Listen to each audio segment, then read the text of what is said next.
내 계명은 곧 내가 너희를 사랑한 것 같이 너희도 서로 사랑하라 하는 이것이니라.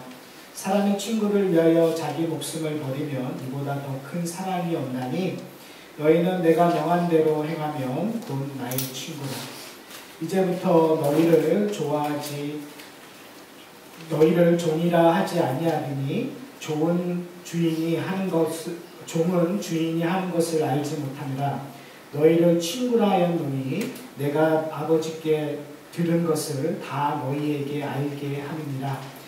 너희가 나를 택한 것이 아니요 내가 너희를 택하여 세웠나니 이는 너희로 가서 열매 맺게 하고 또 너희 열매가 항상 있게 하여 내 이름으로 아버지께 무엇을 구하든지 다 받게 하려 함이니라. 내가 이것을 너희에게 명함은 너희로 서로 사랑하게 하려 함이라. 세상이 너희를 미워하면 너희보다 먼저 나를 미워하는 줄 알라. 너희가 세상에 속하였으면 세상이 자기의 것을 사랑할 것이나 너희는 세상에 속한 자가 아니요 도리어 내가 너희를 세상에서 택하였기 때문에 세상이 너희를 미워하느니라. 지난 주간에 세상에서 좀 유명하신 두 분이 자살을 하셨어요. 한 여자분은 핸드백을 만드셨던 분이고 한 분은 요리사인데 CNN에 이런 방송을 하셨던 두 분이에요. 어떻게 보면 세상적으로 잃을 만큼 잃었었던 분들인데 왜 자살을 했을까라는 생각을 좀 했었어요. 뭔가를 만든다라는 기쁨이 상당히 크거든요. 뭐 핸드백을 만들든지 아니면 사업을 한다든지 아니면 음식을 만들고 음식의 그 맛을 찾기 위해서 세계 한 100개국을 돌아다녔던 분이에요. 대통령하고 같이 맥주 마시면서 음식을 먹기도 했던 분인데 도대체 뭐 때문에 자살을 했을까? 여러분 궁금하지 않으세요? 저는 되게 궁금했어요. 그러면서 인생이 뭘까라는 생각도 하고 도대체 그가 경험하지 못했던 무엇이 있지 않을까? 그렇죠? 그러니까 이제 그가 열망했던 것들을 못 얻었기 때문에 그런 극단적인 행동을 하지 않았을까? 근데 생각해보면 다 가진 것처럼 보이거든요. 자기가 좋아하는 일, 자기가 명예를 받고 돈도 벌고 그보다 더 대단한 게 뭐 있어요? 사실은 저 같아도 그런 것을 열망하거든요. 여러분은 안 그러시겠지만 저같이 세속적인 사람은 그런 열망을 해요. 근데 제가 동경하고 저 사람 참 행복할 거라고 하는 사람이 스스로 목숨을 끊는 이 시대를 저희는 살아가고 있습니다. 근데 오늘 본문 저희가 읽지는 않았지만 바로 전절에 이렇게 얘기하고 있어요. 11절에 보면 내가 이것을 너희에게 이름은 내 기쁨이 너희 안에 있어 너희 기쁨을 충만하게 하려 함이라. 지금 오늘 저희가 읽은 본문은 예수님께서 우리에게 기쁨을 더하여 주기 위해서요. 좀 더 정확히 얘기하면 기쁨이 뭔지 기쁨의 원천을 깨닫게 해주기 위하여 이 말씀을 하고 있다는 거죠. 다른 말로 얘기하면 우리가 이 세상에서 불만족스럽고 답답하고 무엇인가 갈증을 느낀다는 것은 세상이 줄 수 없는 기쁨이라는 것이 있다는 거예요. 세상이 우리에게 만족할 수 없는 그 무엇인가가 있기 때문에 우리는 의도적으로 그것들을 열망하고 갈망하고 있다는 거예요. 우리 본능적으로. 여러분 그게 뭔지 아세요? 여러분은 아셔야 될까요? 모르셔야 될까요? 아셔야 돼요. 다른 말로 얘기하면 여러분은 이미 알고 계세요. 오늘 본문의 이야기 요한복음 15장의 말로 말씀드리면 여러분은 그것을 알 수밖에 없는 존재예요. 왜요? 여러분은 어디에 접붙여 있기 때문에요? 여러분은 뭐라고 얘기하죠? 여러분은 가지라고 얘기하잖아요. 어디에 접붙여 있는? 예수 그리스도라는 포도나무에 접붙여 있는 가지. 그리고 그 포도나무를 누가 가꾸세요? 농부이신 하나님이 갖고 있어요. 그러니까 우리의 기쁨들, 우리가 이 세상이 줄 수 없는 것들을 여러분은 누릴 수밖에 없는 존재예요. 자, 근데 이제 문제가 시작을 되죠. 우리가 못 누리고 있다는 거죠. 그러니까 뭐냐면 아주 간단히 얘기하면 우리가 예수라는 포도나무에 붙어 있지 않거나 상상하기 싫은 거죠. 그렇죠? 상상도 정말 말을 꺼내기도 싫은 얘기예요. 여러분이 여기에 급격하게 동의하셔야 돼요. 그건 정말 우리의 영생이 달려있는 문제예요. 자, 그게 아니라면, 그렇죠? 우리가 가지고 예수라는 포도나무에 붙여 있다면 문제는 누구에게 있는 걸까요? 지금 계속 예수님은 우리에게 영양분을 주고 있어요. 그리고 심지어 영양분이 통과되어서 열매를 맺으시겠다고 얘기하세요. 자, 우리의 문제일까요? 우리의 문제가 아닐까요? 우리의 문제겠죠? 어떤 문제일까요? 우리가 지금 누리고 있는 기쁨을 모르고 있다. 우리가 얻어야 되는 것들을 우리가 인지하고 있다는 것. 그걸 오늘 본문을 통해서 좀 발견하기를 소원합니다. 12절에 보면 이렇게 얘기해요. 내 계명은 곧 내가 너희를 사랑한 것 같이 너희도 서로 사랑하라. 그렇죠? 자, 왜 여기서 예수님께서 내 계명이 무엇인가를 이렇게 정확하게 얘기해 줄까요? 왜 그럴까요? 우리가 포도나무에 접붙여서 예수님 안에 제자들이 거하고 제자 안에 예수님이 거하면 어떤 일들이 일어나는 거예요? 영생이 주어지는 거예요. 하나님의 나라가 주어지는 거예요. 그러니까 우리가 그런 관계 속에 새롭게 결정된 관계, 조금만 저를 익스텐드하면, 조금만 더 말씀드리면 13장에서 그 관계를 예수님께서 뭐라고 얘기했죠? 14장에서 내가 어디를 갔다 오신다고요? 아버지 집에 가서 처소를 준비한다는 거예요. 그 처소는 누구의 것이라고요? 우리의 것이라고요. 그러니까 하나님과 원수 되었던 관계였던 우리인데 예수 그리스도가 앞으로 하실 일 때문에 우리의 관계가 완전히 변할 거라는 이야기를 하고 계시는 거예요. 그러니까 이제 우리는 하나님 앞에 자유롭게 갈 수 있는 존재고 심지어 하나님의 집 안에 살 수 있는 관계가 변한 존재란 말이에요. 그러면 문제는 뭐냐면 우리는 그 관계를 경험해야 되나요? 안 해야 되나요? 여러분에게 여러분이 가고 싶은 곳에 들어갈 수 있는 열쇠가 주어졌어요. 그리고 그 열쇠를 열고 들어가면 어느 누구도 막을 수가 없어요. 그리고 그 안에는 여러분이 원하는 것들을 다 먹고 마실 수 있고 누릴 수 있는 것들이 있어요. 근데 우리는 그 열쇠를 아주 소중하게 여기죠. 그리고 그걸 어디다 놓죠? 장롱 속에 잘 보관하죠. 은행 금고에다가 잘 보관해요. 문제는 뭐냐면 오늘 본문에서 얘기하고자 하는 것은 뭐냐면 그것을 어떻게 하라고요? 쓰라는 거예요. 열쇠가 너에게 주어졌으니 이제 어떻게 하는 거예요? 열고 들어가라는 거예요. 들어가서 누리라는 거예요. 왜요? 하나님께서 우리에게 뭘 공급해 주시니까요? 우리의 필요를 공급해 주시니까. 그래서 오늘 본문전에 계속 얘기하는, 오늘 본문에도 얘기하는 것이 뭐냐면 너희가 구하라 그러면 내가 주실 거라는 거예요. 네가 원하는 걸 다 얻을 수 있다는 거예요. 자, 기쁨은 내가 얻을 수 있는 것을 얻을 때 주어집니다. 동의하시죠? 아멘까지 원하지 않습니다. 동의하시죠? 내가 바라는 것들을 받았을 때 기쁨이 일어나요. 내가 먹고 싶을 때 먹었을 때 기쁨이 일어나요. 내가 먹고 싶을 때 못 먹고 나중에 먹으면 짜증이 나요. 그렇죠? 내가 먹고 싶은 특정한 것이 있는데 다른 걸 주면 짜증이 나요. 그런데 내가 먹고 싶을 때 내가 먹고 싶은 것을 먹을 때는 우리도 모르는 사이에 기쁨이 나죠. 그럼 여러분이 본능적으로 느끼고 경험하는 거예요. 자, 그럼 지금 예수님께서 우리에게 주신다고 약속하는 그 열매를 우리는 본능적으로 느끼고 계십니까? 본능적으로 누리려고 하십니까? 이런 거예요. 눈앞에 있어요, 지금. 우리의 문제는 예수님께서 얘기하는 거예요. 너희 눈앞에 만질 수 있는 곳에, 보여지는 곳에 이미 너희가 받은 축복을 주셨다고 얘기하는 거예요.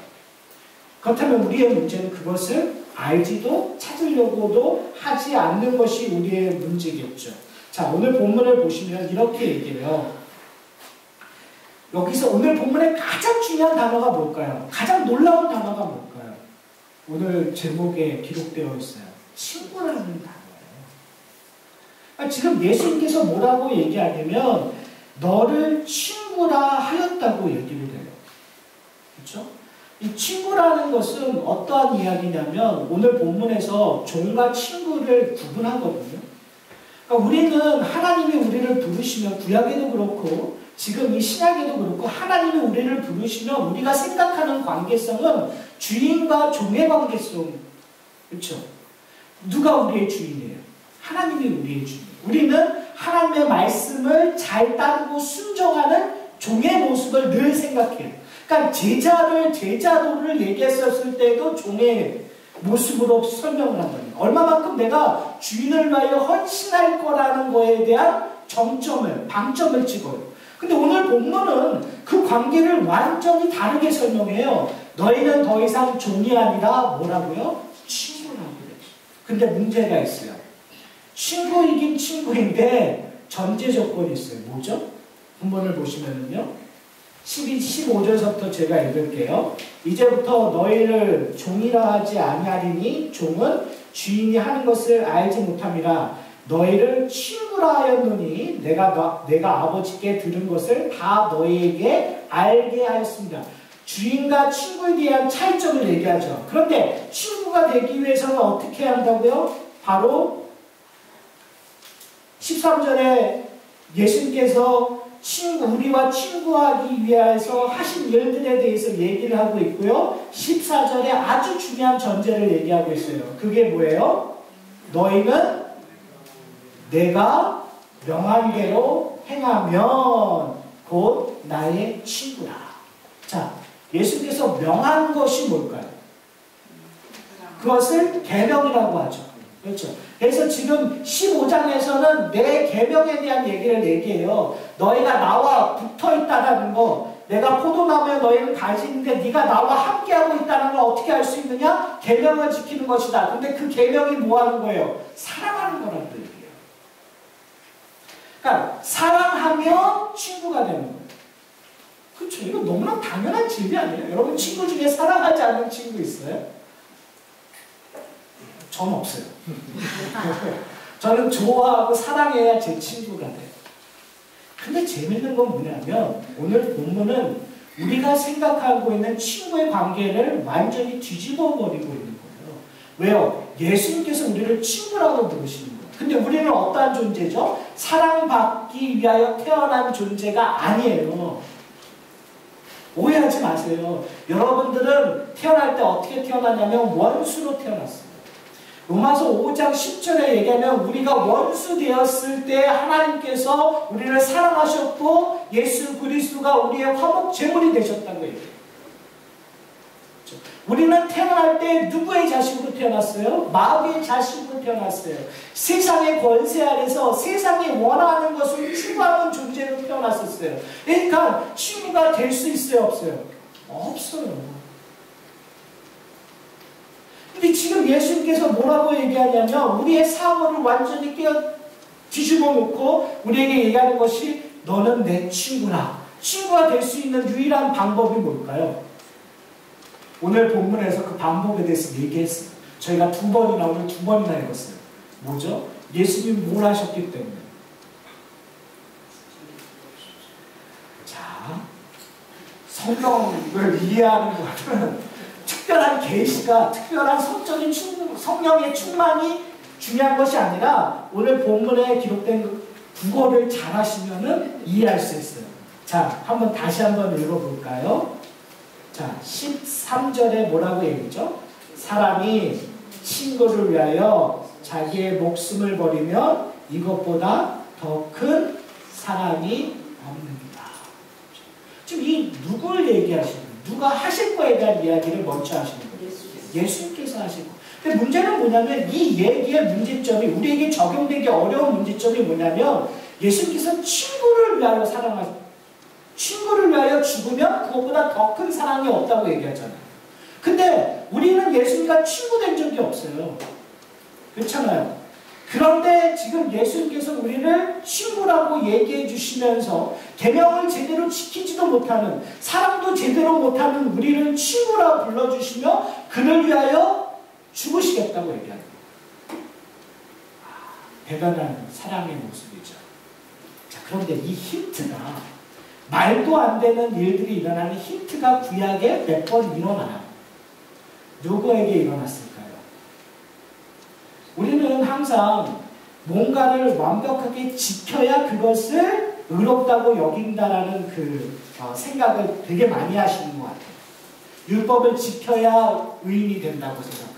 그런데 구약을 보면 율법을 지켜서 의롭다고 하지 않은 케이스들이 참 많아요. 그렇죠? 대표적인 케이스가 누구죠? 아브라함. 그렇죠? 야고보서를 한번 봤으면 좋겠는데요. 야고보서 2장 23절에 보면 이렇게 얘기되어 있어요. 제가 읽을게요. 이에 성경에 이른바 아브라함이 하나님을 믿으니 이것을 의로 여기셨다는 말씀이 이루어졌고 그는 하나님의 벗이라 칭함을 받았나니. 지금 야고보가 구약을 해석하는 거예요. 근데 구약을 해석하는데 아브라함을 뭐라고 불렀냐면 하나님의 벗, 하나님의 친구라고 설명한 거예요. 그러니까 하나님의 친구가 될 수 있는 방법을 야고보서 2장 23절은 얘기한 거예요. 그 방법이 뭐였죠? 하나님을 믿은 거예요. 하나님을 믿었는데 하나님께서 그것을 뭐로 여긴 거예요? 의로 여긴 거예요. 그러니까 아브라함을 하나님의 친구라고 칭하여 줬다고 지금 야고보는 우리에게 설명을 해주고 있는 거예요. 여러분 기억나세요? 창세기 15장에서 어떤 일이 일어났죠? 아브라함이 되게 의심스러운 얘기를 많이 하잖아요. 그때 하나님께서 하늘의 별들을 보여주면서 얘기하셨을 때 아브라함이 전후사정에 어떤 논리적으로 왜 믿었다는 걸 설명하지 않고 그냥 믿습니다라고 얘기했어요. 그때 하나님께서 그를 의로 여겼다고 얘기해요. 여러분 이것이 얼마나 큰 은혜의 시발점인지 모르겠어요. 왜요? 지금 이 모습도 그렇고요. 또 심지어 출애굽기에 보면은 모세가 하나님과 만나서 대화하는 모습을 성경은 뭐냐면 친구를처럼 이야기하는 모습이라고 표현하고 있었어요. 모세는 하나님을 만나면 어떻게 해야 돼요? 죄인이기 때문에 죽을 수밖에 없는 존재예요. 근데 성경은 의도적으로 뭐냐면 모세가 하나님 앞에 나가서 하나님하고 대면했을 때 죽지 않고 그가 친구처럼 듣고 이야기했다고 표현하는 이유가 뭐가 있을까요? 재밌는 것은 뭐냐면요. 구약에는 대표적인 인물로 지금 얘기하고 있어요. 아브라함, 모세, 언약의 또 상대자가 다윗이었으니까 다윗으로 얘기할 수 있죠. 그런데 지금 그 언약의 모든 대표성을 가진 사람들이 그림자라고 하면 원형이신 누가 오신 거예요? 예수님이 오신 거예요. 그리고 예수님께서 그 모든 것을 이루세요. 그런데 지금 너무나 중요한 시점인 것은 뭐냐면 그 언약의 대표자이신 예수 그리스도, 다른 말 바울의 표현으로 얘기하면 둘째 아담이신 예수 그리스도가 우리에게 얘기하는 거예요. 내 안에 거하라. 그러면 너희는 나의 친구라는 거예요. 내 안에 거하라. 그러면 너희는 누구의 친구가 되는 거예요? 하나님의 친구가 되는 거예요. 종은 하나님의 뜻을 알지 못해요. 그런데 친구는 하나님의 뜻을 안대요. 이게 얼마나 멋있는 말의 표현인지 모르겠어요. 왜요? 이스라엘 백성들은 구약에서는 너무나 아쉬운 것이 뭐냐면요. 하나님께서 아브라함을 통해서 아브라함에게 속한 모든 이스라엘 백성들에게 복을 주셨어요. 모세를 통해서 모세에게 향한 모든 이스라엘 백성들에게 복을 줬어요. 그런데 이 바보 같은 이스라엘 백성들은 누구에게 의존했어요? 하나님에게 의존하지 않고 누구를 의존합니까? 아브라함을 의존. 누구를 의존했던 거예요? 모세를 의존했었던 거예요. 그런데 이 언약이신 예수 그리스도께서 우리에게 얘기하는 것이 뭐냐면 이제는 너희가 내 안에 있기 때문에 그렇죠? 사람을 의지하지 않고 누구의 백성이 되는 거예요? 하나님의 백성이 되는 거예요. 누구의 벗이 되는 거예요?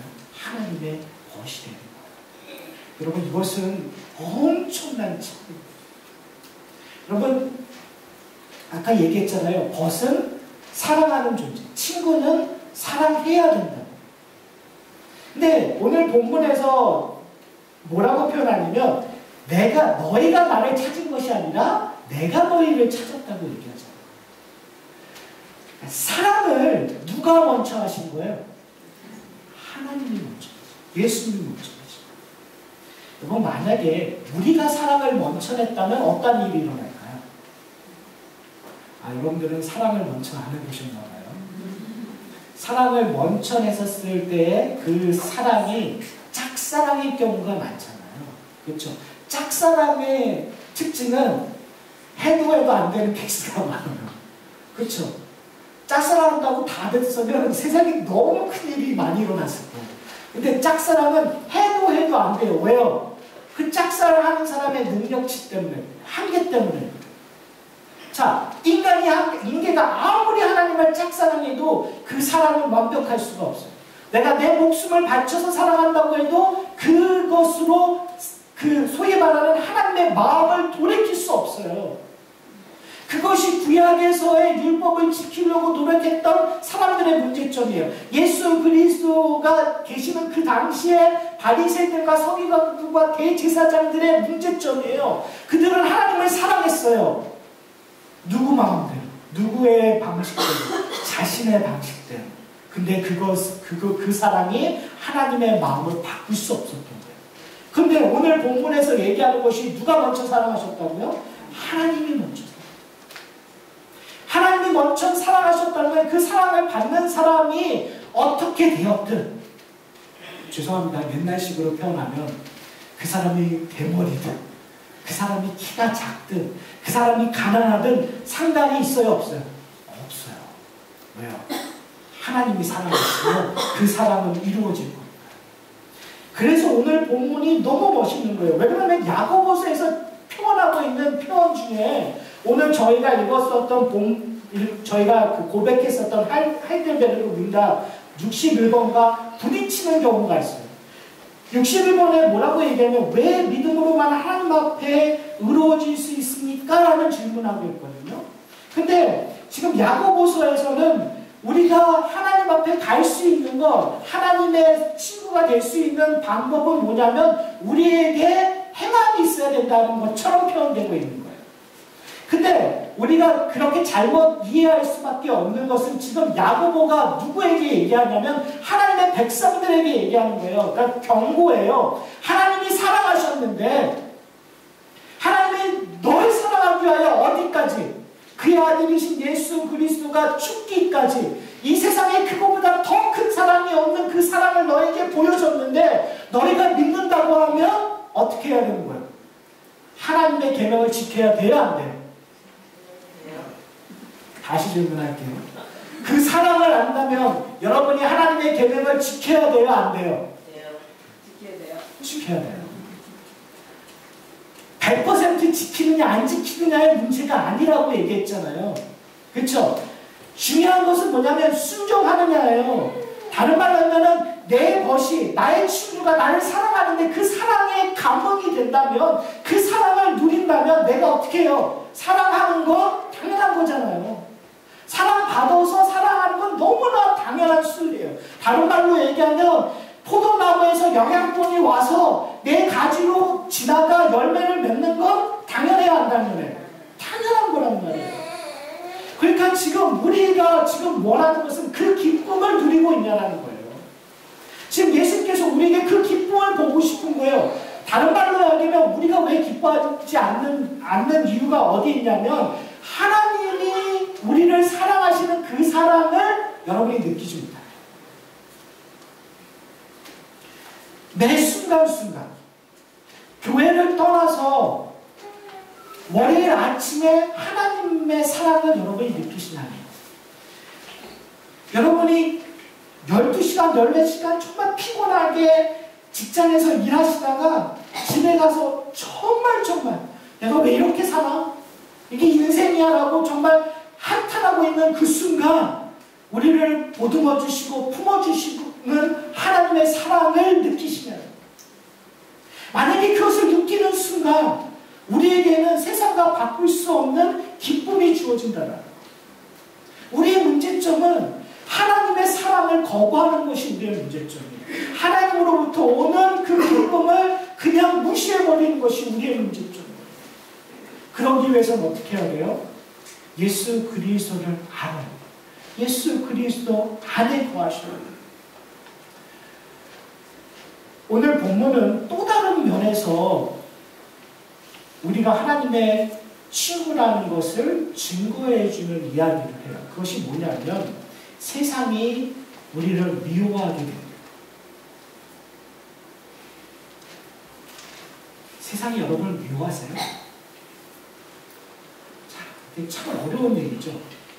2000년 전에 돌아가면 2000년 전에 그리스도인들, 예수를 쫓는 사람들은 분명히 이런 것들이 너무나 당연스럽게 여겨졌을 것 같아요. 세상이 예수를 쫓는 사람들을 미워해요. 그런데 2000년이 지난 이 미국에서 예수를 믿는다고 여러분 불이익을 당한 적이 있으세요? 그렇게 없어요. 많이 없어요. 도대체 뭘까요? 세상이 우리를 미워한다는 것. 여러분, 우리가 좀 고민해야 되는 부분들인데요. 도덕적으로 산다는 것과 그리스도로 산다는 것이 똑같은 걸까요? 만약에 이것이 같다고 여러분이 생각하시면 이 세상에서 정말 편안하게 살 수 있어요. 도덕적인 윤리 안에 윤리가 기독교적인 진리와 똑같다고 생각하는 그리스도인이 많고, 그래서 미국이 기독교 국가라고 생각하시는 분들이 많을 거예요. 그러면 이 세상에서 적어도, 제가 볼 때는 적어도 한 30년은 여러분 기독교 파워가 존재할 거니까, 제가 보기엔 30년까지는, 앞으로 30년까지는 분명히 기독교적인 파워가 이 미국 안에서 충분히 먹힐 거예요. 여러분 그렇게 불편함 느끼지 않고 사실 거예요.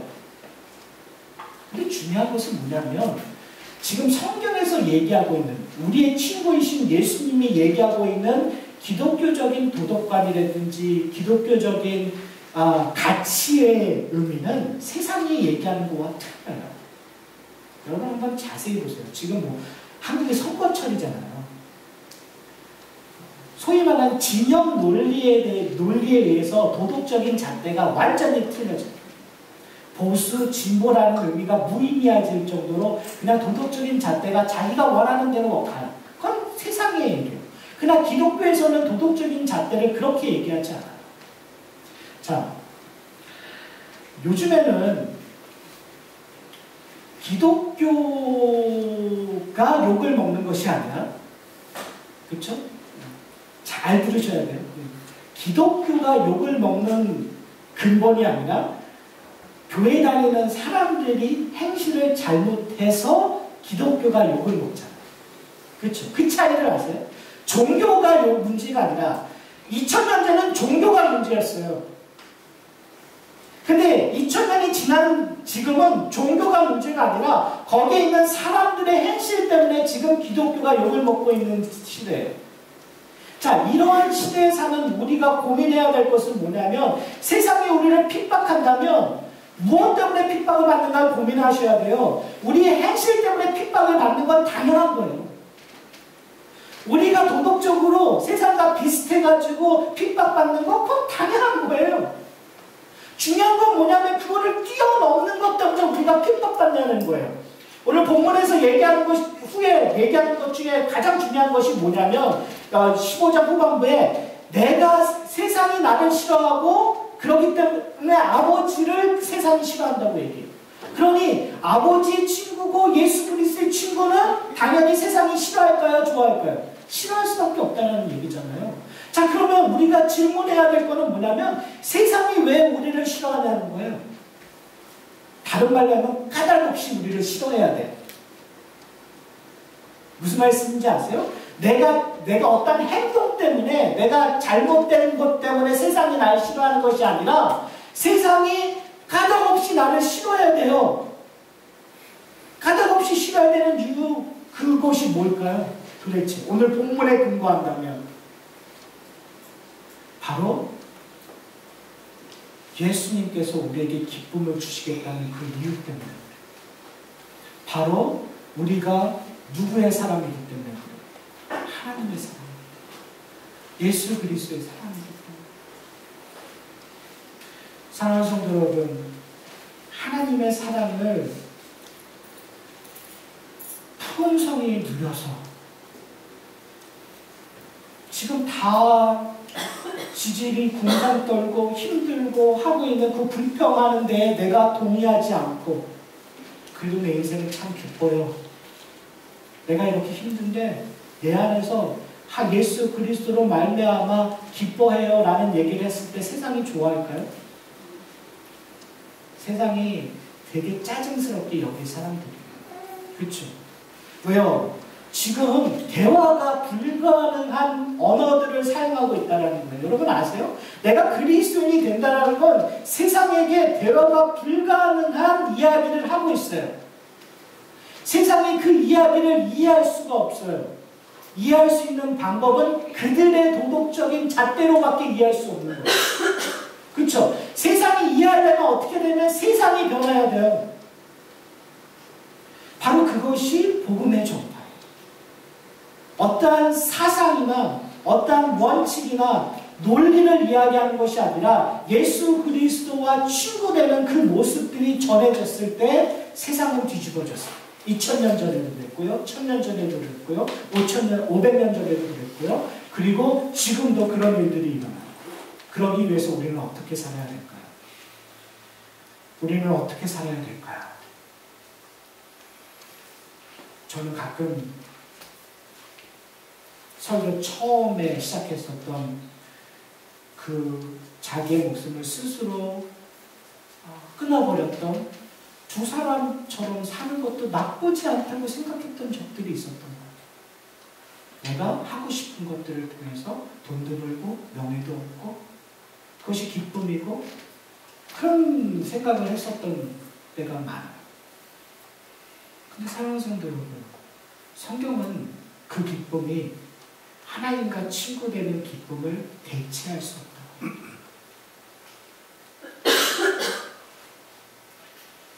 단도직입적으로, 그리고 조금 과격하게 여러분들에게 질문을 하고 설교를 마치려고 합니다.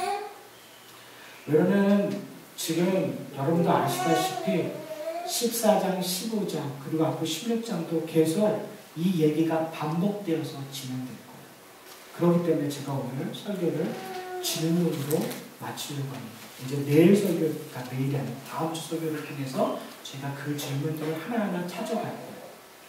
사랑하는 성도 여러분, 정말 여러분은 예수 그리스도 그 포도나무에 접붙여 있습니까?